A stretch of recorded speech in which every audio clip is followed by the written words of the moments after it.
Guru Brahma, Guru Vishnu, Guru Devo Maheshwaraha, Guru Sakshat Parabrahma, Tasmai Sri Gurave Namaha. Om Ganana Antva Ganapatigam Mavamahe, Kavim Kavinam Upavashravastramam, Jeshtarajam Brahmanan, Brahmanaspada, Anushrinnoti Bisida Sadhanam, Om Mahaganadipataye Namaha, Om Keshwaya Namaha, Om Narayana Namaha, Om Madhvaya Namaha, Om Govindaya Namaha, Om Vishnuve Namaha, Om Matsudraya Namaha, Trivikramaya Namaha, Vamanaya Namaha, Sridharaya Namaha, Vrishikeshaya Namaha, Padmanabhaya Namaha, Damodaraya Namaha, Sankarshnaya Namaha, Vasudevaya Namaha, Pradyumnaya Namaha, Niruddhaya Namaha, Purushottamaya Namaha, Dokshaya Namaha, Narasimhaya Namaha, Achyutaya Namaha, Janardhaya Namaha, Upendraya Namaha, Hare Namaha, Sri Krishnaya Namaha, Sri Krishnaya Namaha. Om Haim Brim Klim Chamundaya Viche, Om Haim Brim Klim Chamundaya Viche, Om Haim Brim Klim Chamundaya Viche, Om Haim Brim Klim Chamundaya Viche. The Bhagavata Purana, we are going a step behind about the Satyavati story and her parents' story. So this episode is called Matsyagandha and who is become Satyavati later. There was a pious king Uparichara Vasu, King Uparichara Vasu of Chedi kingdom, who had a beautiful wife Girika. Such was his devotion that Lord Indra was pleased and gifted him an airborne flying chariot. On the day of Shraddha, the day in which annual ceremony of his ancestors, deceased father and ancestors, his wife had a desire to bear a child from him, but in view of the ceremony, he left for a forest to hunt a deer for the sacrifice, as also fetch other materials for the ceremony.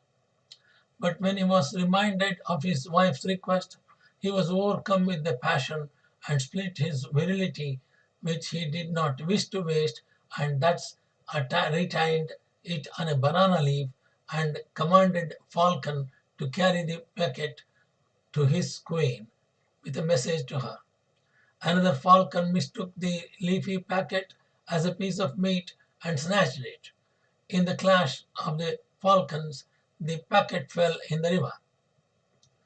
Meanwhile, an Apsara, a celestial dancer of the heaven named Adrika, who was bathing in the river, mistakenly dragged the feet of a Brahmana performing his prayers on the banks of the river.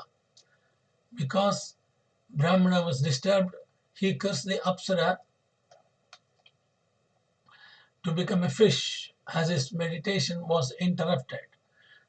So the Apsara Adrika became a fish, swallowed the floating leafy packet, and that got pregnant. The fish was caught by a fisherman after 9 months and found from its stomach a twin babies, a boy and a girl child. The fisherman presented the babies to the pious king, who, by his mystic powers, visualized the boy as his own child from the banana leaf and hence retained the boy child to be the future king in his kingdom, and gave away the baby boy back to the fisherman and gifted him with the riches enough to bring up the child, girl child. Thus was the genesis of Matsyodari, who grew as an extraordinary beautiful girl. Sage Parashara, who wished to cross the river by boat, was managed by Matsyagandha, and her voluptuous physical features raised instant infatuation for the fisherwoman. Before yielding a lonely island in the river,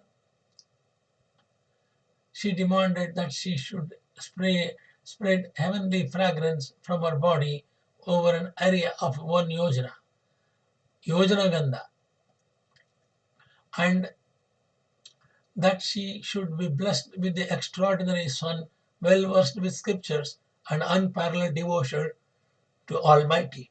Parashara renamed the woman as Satyavati and also blessed her to become a queen. the memorable son of Parashara and Satyavati, was the Krishna Dvaipayana VedaVyasa Maharshi. As he had the purity of the Lord, as he had the purity of Lord Vishnu himself and Dvaipayana, since he was born in the river island Dvipa. And the further 13th chapter, chain reaction of Ganga king Mahabhisha, Ashtavasu, the king Shantanu. The story of these people come now. There was a virtuous king Mahabhisha of Ikshvaku dynasty, who pleased Indra with a series of Ashwamedha and Vajpayee sacrifices and attained Indraloka after his death. Once he had attended the court of Lord Brahma, and along with him was seated Devi Ganga. He was immensely attracted to her, and Ganga too reciprocated with her glances and ambition. Brahma got disturbed and cursed both of them to take a human lives in the Bhuloka as a husband and wife. Mahabhisha opted to be the son of King Prathipa, Kuru dynasty. At the same time, Ashtavasus, 8 Vasus of the celestial region, headed by Vasu, Preeti, and their families, visited sage Vasishtha Maharshi Ashrama. And they admired the Kamadhenu, the cow, the sacred cow, whose milk bestowed diseases, cure and loss, and less diseases less and longevity and sublime happiness.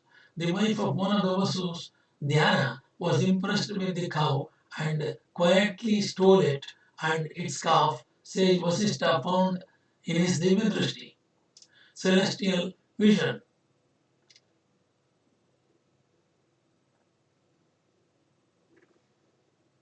Dandini and Kamadhenu, the sacred cow, was in the custody of Vasu Dhyayo and cursed all the Vasus to be turned in as a human beings in Bhuloka. Being highly repentant, the Vasus came to the rescue of Vasishtha Maharshi to dilute the curse, the effect of the curse, and our compassion. Out of compassion, the sage Vasishtha agreed to 1 year's human life to 7 Vasus, as their involvement was indirect, but Vasu Dayu should have a full lifetime. Sage agreed to a short period of human life to the 7 Vasus, and as their involvement was indirectly by Vasu, Dayu should have a full lifetime. The Vasus who knew about Brahma's curse to Ganga Devi approached Ganga to give birth to 7 Vasus of, of short duration of human life, each and one lifetime's existence to the last born Vasu. But this was agreed to subject to the condition that her prospective husband should agree to freedom of her action without any reservation. And if he did not, she would quit as the husband. Eventually, Ganga waited on the banks of the river Ganga and awaited the arrival of the king Pradeepa of Kuru dynasty for meditation. The king arrived to perform Surya Namaskara in the river bed of Ganga, appeared as a charming woman, and sat straightway on his right lap, indicating thereby that the place was to seat a son or a daughter.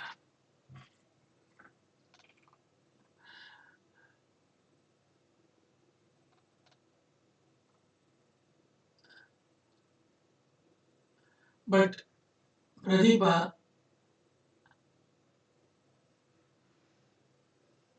understand who is that girl.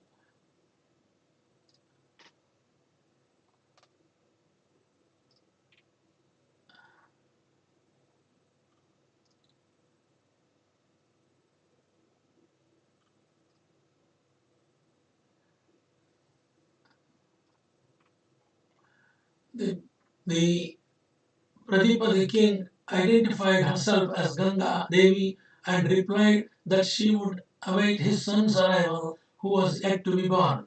In course of time, King Pradeepa got his son Shantanu, and as he grew as a handsome youth, he advised his son to meet Ganga Devi, who would propose, but cautioned that he should not ask her questions and agree whatever she asked. Accordingly, Ganga Devi, the eternal beauty, agreed to wed Shantanu and agreed to her conditions unilaterally. She gave immense happiness to Shantanu, who became the king after his father's abdication of the throne. After a year, they were blessed with a boy, but she took the boy and submerged him in the flow of the Ganga river water. To his great surprise, Shantanu witnessed the horror of the child's cruelty, drowning in the flow of, but dared not to say any one word to his wife because of his promise. This happening was repeated again and again for 7 times, and as the eighth child was born, Shantanu protested, and Ganga, as per their contract, left but requested that the boy be named as Gangeye, and he went along with the mother to get educated in Brihaspati Ashrama. For a long time, since Ganga Devi left Shantanu, the latter had no interest in life, and Gangeyi, who was increasingly aware of his father's disenchantment, the duties of the kingship virtually carried on the burden lightly. As a dutiful son, Gangeyi, that is, he did whatever was possible or even impossible, but for the replacement of the position of mother. Once, when he accompanied his father on a royal visit to a hunting session on the banks of the river Yamuna, and found an extraordinarily stunning woman whose body flavor was heavenly and intoxicating.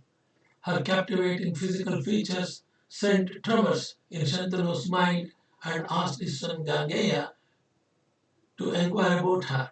The lady replied that she was fisherwoman and any enquiry about herself be ascertained by her father, only at their abode.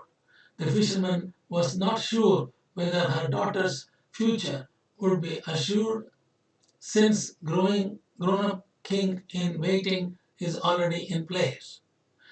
Gangeya was an assurance that he would not put any claim on the kingship, but this did not satisfy the fisherman, as Gangeya's next king would definitely make the claim to the throne.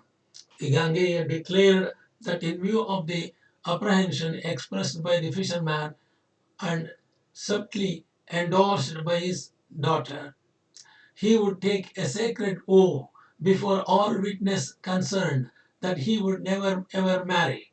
Shantanu, as well as the entire kingdom, were taken aback and surprised by the decision of Gangeya. Shantanu tried to wriggle out of the deal, but Gangeya did not allow any departure from his oath. He said that the sacrifice being performed was not comparable to that of Parashurama, who, for the asking of his father, Jamadagni, had cut his own mother's head on the flimsy reasoning of her imagined a flicker of mind when she saw Gandharva bathing, or to Loitsa, who allowed himself to be sold to a Brahmin as a servant boy for working heinous household duties leading to death, to repay his father's Harishchandra's debt to sage Vishwamitra, or obeying the implicit instruction of his father Dasharatha conveyed by Queen Kaikeyi to abandon the self and wife Sita to 14 years of forest life as an ascetic couple, ending by kidnapping of his wife and undergoing untold misery and torture. These are all the happenings because of the Bhagavati's Maya. Thus, quoting such examples Gangeya announced to the whole world that not only he would not marry but protect the entire progeny of the Vamsha, Kuru Vamsha, as long as he lived. Thus was given Gangeya the indelible name of Bhishma in the generations to follow, and this Pratijna of Gangeya made him to become called Bhishma. Pandavas and Kauravas quick proceedings to Mahabharata. In brief summary, I am proceeding to the next chapter. Since the elder issue of VedaVyasa from Ambika, Dhritarashtra was born blind. Ambalika's son Pandu was made the king with the approval of Bhishma. The driving force of the kingdom is Bhishma, with Hastinapura as the capital. The elder brother had two wives, Gandhari and Suvali, the former being prince's wife and the later was second wife in the household. Gandhari, the daughter of Gandhara Desha. That Gandhara Desha is now called Afghanistan. The same Gandhara king, Shakuni king, and Gandhari, the Shakuni's sister, married Dhritarashtra. Because Dhritarashtra was a blind boy, and with respect to her husband, Gandhari also made her vision covered with a cloth to not to see anything like her husband. This was happened in those days. And Gandhari gave birth to 100 sons, the elder two being the notorious Duryodhana and Dushasana. The actual names of Duryodhana was Suyodhana before, and Dushasana was Sushasana, standing for good warrior and good administrator. Suyodhana and Sushasana meaning of the word is great warrior, good administrator.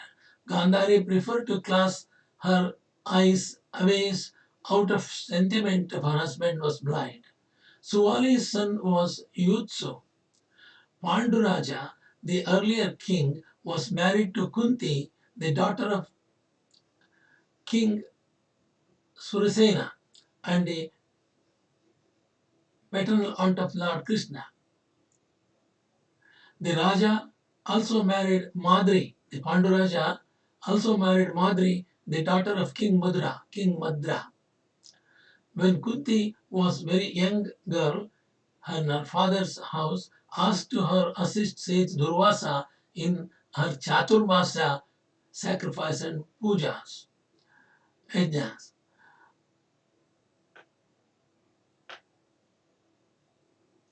At the end of the function of 4 months, Durvasa was pleased to teach mantra to Kunti to her which could invoke any of the devas, gods, and allied devatas, including Indra, Surya, Yamadharmaraja, and Vayu, as well as allied gods like Ashwini Kumars.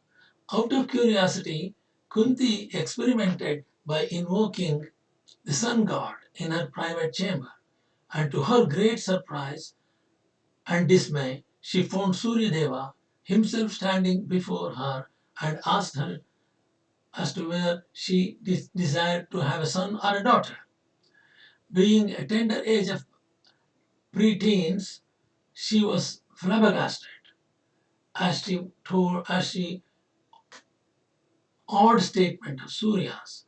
But since they later understood the predicament of the girl, Surya gave her the boon that her virginity would not be disturbed, but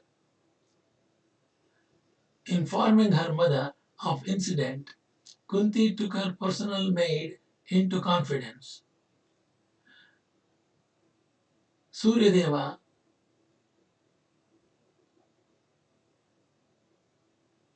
given a boon that her virginity would not be disturbed, but she should, however, be conceived. Kunti took her personal maid into confidence and even informing her mother of the incident, and she did not step out of her chamber. After 9 months, she delivered a boy exceeding radiance and attraction with inborn armory and earrings. Karna Kundala.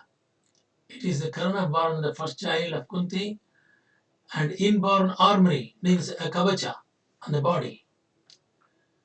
Kavacha is already sealed with this body, and a special earrings called Karna Kundala. With the help of the maid, she arranged the child in a floating box and placed it in a nearby nearby the river. A charioteer of the court of the king Atirada and his wife found the floating casket, and as they did not have any children, considered the child as a great blessing and brought him up as Karna, since he had earrings in the inborn. That's why it's called Karna Kundala, that's why Karna. But they named him as Radeya after the name of their stepmother. Thereafter, Kunti considered the incident as a forgotten of her innocent childhood. Subsequently, the Kunti married King Pandu in a Swayamvara, as per the bride's own choice. But soon thereafter, King Pandu received a curse from a Brahmana who was targeted by the king's arrow mistaken for a deer in copulation, and this curse was that if he slept with a woman, he would fall dead at once.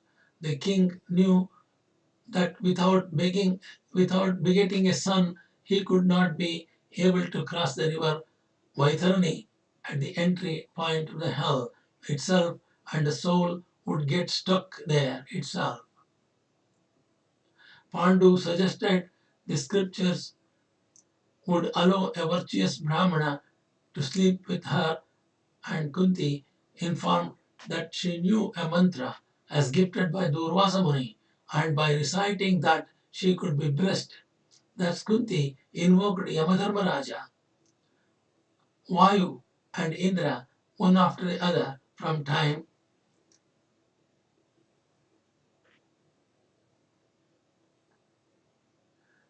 and was blessed with their three sons, Dharmaraja, son of Yamadharmaraja, and Bhima, son of Vayu, and Indra, son Arjuna, respectively.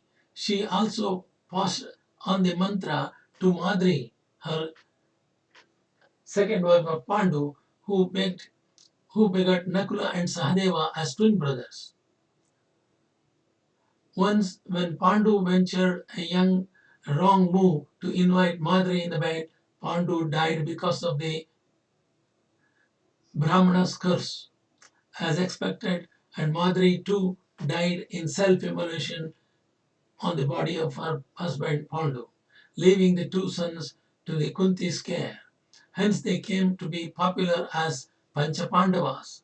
As Pandu died, Dhritarashtra was sworn as the king in the Hastinapura, and there were quick changes in Hastinapura because of the blind king doting on his children, especially Duryodhana, who was in evil league as Dushta Chatushta, or the four wicked men, along with his younger brother Dushasana, his maternal uncle Shakuni, and Karna, who was declared as the ruler of the subsidiary Angadesha, as he was barred otherwise from the royal responsibilities and rights, since he did not have the Kshatriya origin as the son of charioteer. The evil four had constant quarrels with their Pandavas cousins. Due to jealousy, as the cousins were far more disciplined and stronger, as also since Kuru Vamsha, elders and others liked them more. The Pandavas are good character and dharma following dharmas. The evil four pretended sympathy for Pandavas and wanted them to move into a new palace, but their intention was to kill them while sleeping, putting fire into the palace constructed by lac and susceptible to quick fire. Thanks to Krishna's foresight and Vidura's foresight, and precautionary measures, Pandavas exited safe from the burning palace through a secret passage as the evil four misled the public that Pandavas and Kuntis were burnt. Meanwhile, Pandavas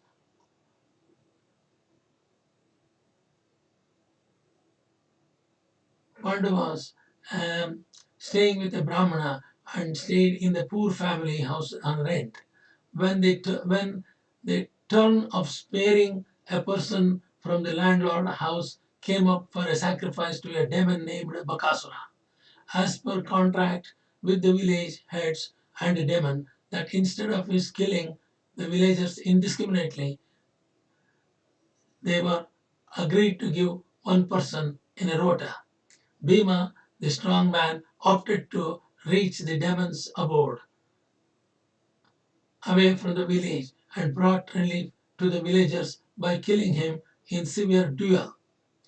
From there on, Pandavas, still appearing as Brahmanas, moved on to the king Drupada's court for Draupadi's Swayamvara and succeeded in the test of destroying a fish on a quickly moving wheel kept above one's head by an arrow while viewing its reflection down in a water pool down underneath. This feat was possible only to a very great archer. Karna and Kauravas attended the Swayamvara also. Only Arjuna could perform the feat, as Karna, who too was a great archer, had failed again, causing because he was not being called as Kshatriya.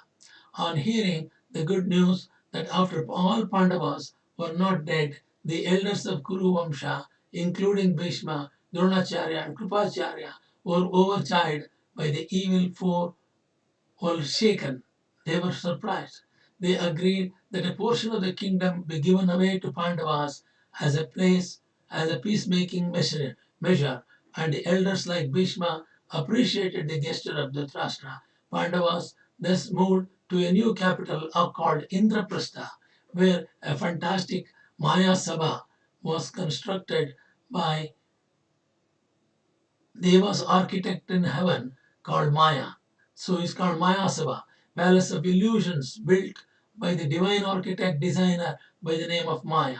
Recovering from their days of misfortune, Pandavas recouped and performed Rajasuya Yajna and invited Kauravas, including the elders like Bhishma, Drona, Vidura, and Kripacharya, as well as the evil four including Duryodhana, Dushasana, Karna, and Shakuni. Lord Krishna, who had always been staunch supporter of Pandavas, was honored as the chief guest. And when the king Shishupala, the evil opponent of Krishna, objected and insulted Krishna, and Krishna tolerated up to 100 mistakes of Shishupala, because Shishupala's mother was also Krishna's auntie, and he promised his auntie that he is going to excuse first 100 mistakes. If he does more mistakes, then he will be punished. So as per the situation, because he was criticizing Krishna, then in the Rajasuya Yajna, Krishna used his wheel, Sudarshana Chakra, to behead the Shishupala.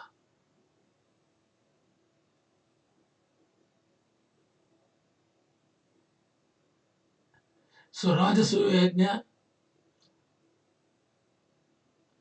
before Yajna is in the middle of the Yajna, Shishupala's vada happened by Krishna's Sudarshana Chakra.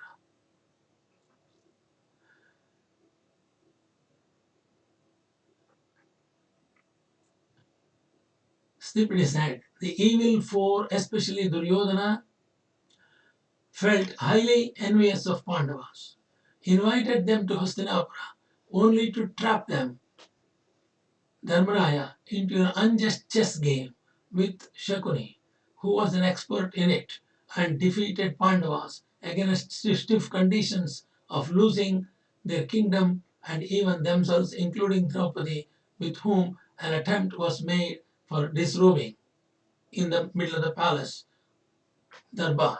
The conditions were 12 years of forest life and 1 year of unidentifiable destination where they should be not be recognized, failing which the terms could be doubled.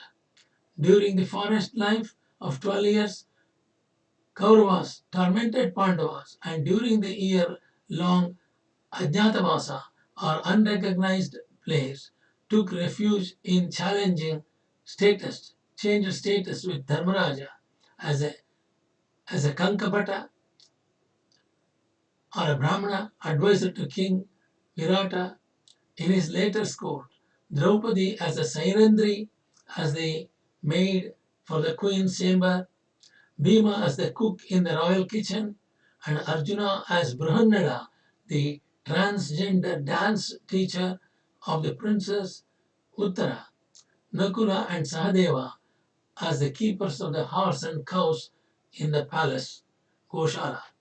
During the course of their stay in the Virata kingdom, Pandavas underwent unknown torture and humiliation, including the attempted molestation of Sairendri by the king's powerful brother-in-law named Kichaka, who was quietly eliminated by Bhima in a duel in the night time.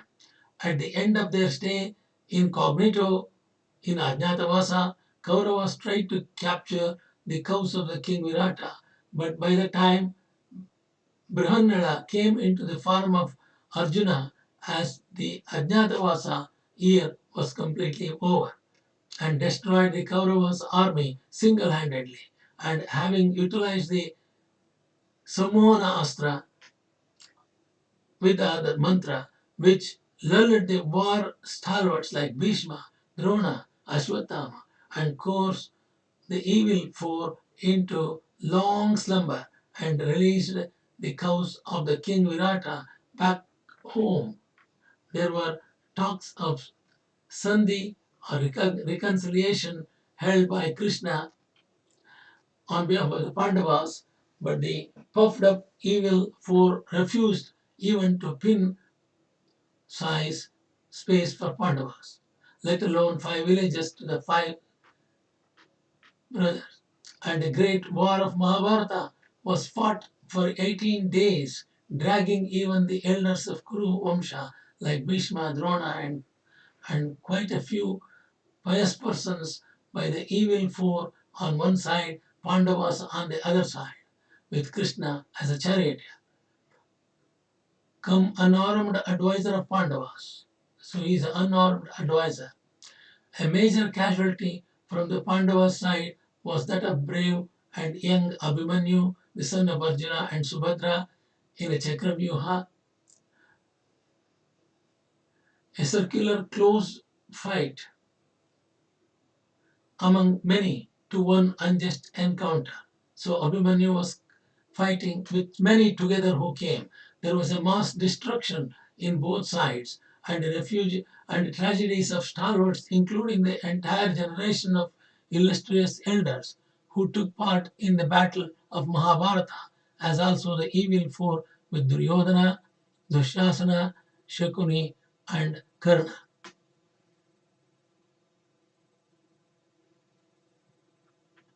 So Bhima killed Dushasana in the Mahabharata war, and also in the end, Duryodhana was also caught and killed in the war. Maha Bhagavati allows vision of the dead at Kurukshetra Battle. Pursuant to the great battle, the respected ladies of both Kauravas and Pandavas who lost their husbands, sons and grandfathers, fathers-in-laws, father-in-laws, and nephews collected on the banks of the Ganga river and prayed to VedaVyasa to secure glimpse of the departed souls, since the ladies could not go to the battlefield. Among the ladies were Kunti, Gandhari, Draupadi, and Subhadra and Uttara. Dhritarashtra and Pandavas, Dhritarashtra's sons and Pandavas' heroes, were also invited to the expected miracle spectacle. The Maharshi performed pranayama and deep yoga oriented meditation to the unknown and omniscient Devi Bhagavati. His intense and continued worship for quite some time and as an indication of the positive response received from Mahadevi Bhagavati. There were indications on a huge sky, long celestial screen, and there were quick glimpses of one-to-one fight and the resultant deaths and reactive celebrations. The screen views of the linga and limbless bodies of the departed souls, which were recognized at once by the concerned eyes, but not the converse. Ashwatthama was also punished and Parikshita was born. Ashwatthama could not, when King Ashwatthama could not reconcile to the death of his father Dronacharya, who was otherwise invincible. But as per Krishna's advice, Bhima killed an elephant named Ashwatthama and made Bhishma shout that Ashwatthama was killed and conveyed the news to Dronacharya. Drona was horrified as the news asked Dharmaraja for confirmation and later confirmed. Ashwatthama died, the elephant. But he said further in a very low tone, saying, Ashwatthama hatak kunjaraha. Ashwatthama hataha loud, kunjaraha with a low tone. Thus Drona was cheated, hung his bow and arrows, and sat still in the meditation when Arjuna showered arrows and killed Drona. Desirous of killing Arjuna in sleep, Ashwatthama did not find him, but thus killed the full party of Arjuna's sons in sleep. In turn, Arjuna located Ashwatthama and fought a fierce battle with him. Drona's son finally used Brahmastra, the most potent mantric arrow. Arjuna too retaliated by the use of the similar astra, Brahmastra, and controlled Ashwatthama. Yudhishthira and Krishna advised not to kill Ashwatthama, but to cut the natural born Shringa jewel, diamond horn, which itself was an ugly insult to him. The impact of Ashwatthama's Brahmastra would have normally torn off the Arjuna's pregnant daughter-in-law Uttara, but for the Lord Krishna's mystic intervention, the child thus born to Uttara was Parikshit Maharaj, who was then last remnant of Pandavas. As a king, Parikshit was highly spiritual and benevolent. Once, when he concluded royal hunt and got thirsty, he visited the ashrama hermitage of sage Samaika, who was in deep meditation and thus did not respond to the king's visit and king's request for water. He was annoyed and picking up a dead snake fallen on the ground nearby, picked it up with his arrow, with his bow, and placed it all around the Muni's head as a garland in the neck. On return of the hermitage, the sage's son Shringi saw the ugly sight and gave a curse that whoever did this insult to his father would be killed within a week's time. The king, having known of the curse, raided himself on the banks of the river Gangas and requested Mahamuni Shuka to enlighten him the great Purana of Maha Bhagavata on the seventh day with all the security in 7-storied building. On the river banks, Taksha made effort to sneak in the building somehow and intercepted a Brahmana by the name Kashyapa, desirous of making wealth from relieving the king's problem, as he knew the mantra of anti-snake bite. Daksha gave away plenty of money to Brahmana and got rid of got rid of him. In fact, he tested Brahmana whether he could really administer the mantra and revive an entire tree burnt by poisonous flames of serpent's bite. The Brahmana did convert the tree's ashes to its original position. Later in the evening, Taksha asked his disciples and disguised as Brahmanas to carry fruits to the king on the pretext of reciting Atharvana Veda, and the fruit which the king or contained a small insect, which was Taksha himself, assuming an enormous body, and killed the king. But before the Takshaka came to bite the Parikshit Maharaj, at that time Parikshit Maharaj completed listen properly and completely thoroughly the Bhagavad Purana, and he attained samadhi before snake touching him. Thus ends the 13th chapter of Srimad Bhagavata Purana, Sri Devi Bhagavat Purana. नमोस्तु अनंताय सहस्रमूर्तये सहस्रपादाक्षरपः सहस्रनाम्ने पुरुषाष्टके सहस्रकोटि युगधारिणे नमः सहस्रकोटि युगधारिणे नमः आकाशात् परितं यथागतसागरं सर्वदेव नमस्कारः श्रीकेशं परिगत्यो नमः सर्ववेदे षट्पुण्यं सर्वतीर्थेषु यत्फलं तत्फलं पुण्वाप्ति वासनात् वासुदेवस्य वासन्ते जगत्त्रयं सर्वभूतनिवासोऽसि वासुदेवनमस्ते कायेन वाचा मनसेन्द्रियैर्वा बुद्धात्मना वा प्रकृते स्वभावात् करोमि यद्यत् सकलं परस्मै नारायणायेति समर्पयामि नारायणाय समर्पयामि ओम ह्रीं ह्रीं क्लीं चामुण्डाय विच्चे ओम ह्रीं क्लीं चामुण्डाय विच्चे ओम ह्रीं क्लीं चामुण्डाय विच्चे ओम ह्रीं क्लीं चामुण्डाय विच्चे